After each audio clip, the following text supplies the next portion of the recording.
نحمده ونصلي على رسوله الكريم اما بعد فاعوذ باللہ من الشیطان الرجیم بسم اللہ الرحمن الرحیم السلام علیکم ورحمۃ اللہ وبرکاتہ۔ امید ہے آپ تمام سامعین خیریت سے ہوں گی۔ اللہ کریم آپ سب کو اپنی امان میں رکھے اور سلامت رکھے۔ جیسا کہ آپ سب کو معلوم ہے، اللہ عز و جل کے کرم سے ہمارے نماز کورس کا سلسلہ جاری و ساری ہے۔ آج ہم انشاءاللہ نماز کی تیسری شرط استقبال قبلہ کے مسائل کو سمجھیں گے، ان کو جانیں گے۔ سب سے پہلے استقبال کا مطلب سمجھ لیتے ہیں کہ استقبال کہتے کسے ہیں۔ استقبال کا جو مطلب ہے، معنی ہے، وہ ہے رخ کرنا۔ تو استقبال قبلہ یعنی قبلے کی طرف رخ کرنا یہ شرط ہے۔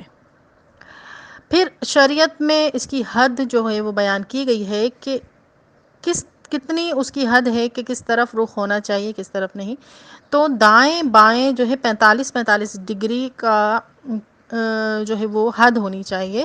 تو اس طرح 90 ڈگری سے مراد کمرے کا دائیں بائیں ہے، ٹھیک ہے۔ بالکل ہمیں نہیں معلوم، کیونکہ سمت جو ہے اس کی بالکل سیدھی سمت کیا ہے۔ اگر عین قبلے کی طرف بھی منہ نہ ہوا اور اس 90 ڈگری کے اندر ہمارا قبلے کی طرف جو ہے وہ ہم نے رخ کر لیا، تو اس میں ہماری شرط جو ہے وہ پوری ہو جائے گی۔ پھر اگر آپ کہیں ایسی جگہ پر ہوں کہ جہاں رخ معلوم نہ ہو سکے، کوئی بتانے والا بھی دور دور تک آپ کو نظر نہ آئے، تو اس ایسی صورت میں ہمیں تحری کرنی ہوگی۔ تحری کہتے ہیں دل کی گہرائی، یعنی کہ دل سے جو ہے وہ گواہی دینا، یعنی دل آپ کی گواہی دے کہ ہاں اسی طرف جو ہے وہ قبلہ ہو سکتا ہے۔ تو پھر اگر ایسا ہو کہ دل گواہی دے رہا ہے کہ سامنے کی طرف قبلہ ہوگا، تو آپ اسی طرف رخ کر کے نماز ادا کر سکتے ہیں۔ پھر اگر نماز کے دوران ہی دل کہے کہ نہیں، یہ اس طرف قبلہ نہیں تھا، قبلہ تھوڑا سا ٹیڑھا کر کے مطلب اس طرح سے ہو، تو آپ سیدھی طرف جو ہے وہ نماز ہی کے دوران اپنا قبلہ رخ کو اسی طرف کر سکتے ہیں، اسی طرف کرنا ہوگی۔ چاہے 4 رکعتوں میں آپ کی ہر رکعت میں آپ کا دل جو ہے وہ مطمئن نہ ہو، ایک رخ کی طرف تو دوسری رخ کی طرف قبلہ کر لیجئے۔ اگر وہ دل کہے کہ چوتھی رخ کی طرف یعنی اس طرف، تو جس طرف آپ کا دل مطمئن ہو، الگ الگ جگہ کی گواہی دے دل، تو 4 رکعت میں آپ اپنا رخ تبدیل کر سکتے ہیں۔ اس کے بعد سواری پر بھی ایسا مسئلہ ہوتا ہے کہ سواری پر ہم رخ کس طرح معلوم کریں، کیسے نماز پڑھیں جب ہم اگر راستے میں ہیں۔ تو سواری پر نماز پڑھنے کا جو مسئلہ ہے، ایسی سواری ہے کہ جس پر گاڑی کو ہم، جیسے ہماری اپنی سواری ہوتی ہے، کار ہے، ہائی روف ہے، یا کوئی بھی ایسی سواری کہ جس پہ ہم جا رہے ہیں ہی سمجھ لیں، کیونکہ ہم اس کو روک سکتے ہیں۔ روک کر ہم ایسی جگہ پہ نماز پڑھیں کہ جہاں پر کوشش کریں کہ زیادہ آمد و رفت نہ ہو اور آنا جانا ہو۔ تو گاڑی روک کر آپ پر پھر نماز زمین پر پڑھنا ہوگی۔ پھر گاڑی پر آپ نماز نہیں پڑھ سکتے اگر آپ گاڑی کو روکنے پر قادر ہیں تو۔ پھر لیکن ایسی سواری ہے کہ جنہیں روکنا ممکن نہیں ہو، تو اس میں پھر 2 صورتیں ہوں گی کہ اگر کھڑے ہو کر نماز ہم قبلہ رخ کر کے ممکن ہو تو کھڑے ہو کر پڑھیں، قبلہ رخ ہو جائیے اور کھڑے ہو کر پڑھیے۔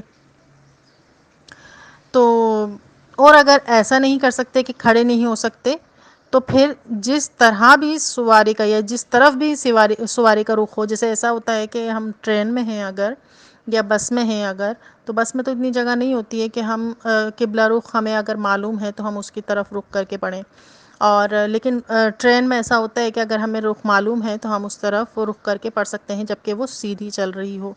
تو اگر رخ آپ کو معلوم ہو اور ممکن ہو تو آپ قبلہ رخ اسی طرف کر کے اور کھڑے ہو کے پڑھیے۔ پھر اگر ایسا نہیں کر سکتے جیسے بس وغیرہ میں، تو پھر آپ جس طرف بھی گاڑی کا سواری کا رخ ہے اسی طرف آپ رخ کر کے نماز پڑھ سکتے تو نماز ہو جائے گی۔ لیکن اپنی گاڑی میں یا چلتی گاڑی میں جو ہے وہ نماز نہیں ہوگی، جیسا کہ آپ کو شروع میں بتایا گیا کہ اگر آپ گاڑی روکنے پر قادر ہیں تو پھر نماز آپ کو گاڑی روک کر زمین پر ہی ادا کرنی ہوگی۔ پھر اگر ایسا ہو کہ گاڑی روک کر گاڑی میں پڑھنے کی اجازت نہیں ہے تو پھر اس میں کیا ہو سکتا ہے کہ کھڑے بھی نہیں ہو سکتے، تو پھر قیام کا جو فرض ہے وہ چھوٹ جائے گا، اس وجہ سے اس میں نماز نہیں ہوگی۔ جیسے آپ کی اپنی گاڑی ہے یا ہم ایسی گاڑی ہے کہ جس میں ہم کھڑے ہو کے نماز نہیں پڑھ سکتے، ایسا بس کی صورت لے لیجئے کہ ہم اس میں کھڑے ہو کے نماز نہیں پڑھ، اپنی گاڑی میں تو آپ کو زمین پر ہی پڑھنا ہو کیونکہ آپ اس کو روکنے پہ قادر ہیں، کیونکہ فرض جو ہے وہ قیام کا جو فرض ہے وہ آپ کو ادا کرنا ہے۔ اور اگر اپنی گاڑی ہے تو اس پہ بیٹھ کر آپ نماز پڑھ سکتے ہیں، تو اس صورت میں پھر آپ کو رعایت دی جائے گی، لیکن آپ کھڑے ہونے پر بھی قادر ہیں اور زمین پر نماز پڑھنے کے بھی قادر ہیں، تو پھر اس صورت میں آپ کی نماز نہیں ہوگی، کیونکہ قیام کا فرض چھوٹ جائے گا جس کی بنا پر نماز نہیں ہوگی۔ پھر ایسا ہوتا ہے کہ اگر کسی بہن نے آدھی آستین والی قمیص پہنی ہے مگر چادر میں وہ پورا چھپا لیا ہے انہوں نے اپنے ہاتھوں کو، تو اس صورت میں بھی نماز ہو جائے گی۔ پھر اسی طرح کا لباس کا بھی حکم ہے کہ لباس اگر اتنا باریک ہے اور چادر سے ڈھک کر نماز جو ہے وہ پڑھ سکتی ہیں تو اس صورت میں بھی نماز ہو جائے گی۔ ٹھیک ہے، تو یہ استقبال قبلہ آج کا جو ہمارا ٹاپک تھا، نماز کا تیسری شرط، وہ امید ہے کہ انشاءاللہ آپ کی سمجھ آ گیا ہوگا۔ کل جو ہے وہ ہم انشاءاللہ چوتھی جو شرط ہے وقت، اس کے ڈیٹیل تھوڑی سی پڑھیں گے کہ کتنا وقت اور کب کب کس کس وقت میں ہمیں نمازیں پڑھنا چاہیے اور کون کون سے وقت میں نماز ہو سکتی ہے۔ تو دعا میں یاد رکھیے گا اور ان لیکچرز کو اپنے پاس ہی محفوظ نہیں رکھیے گا، دوسروں تک بھی پہنچائیے کہ علم کو پھیلانا بہترین صدقہ جاریہ ہے۔ السلام علیکم ورحمۃ اللہ وبرکاتہ۔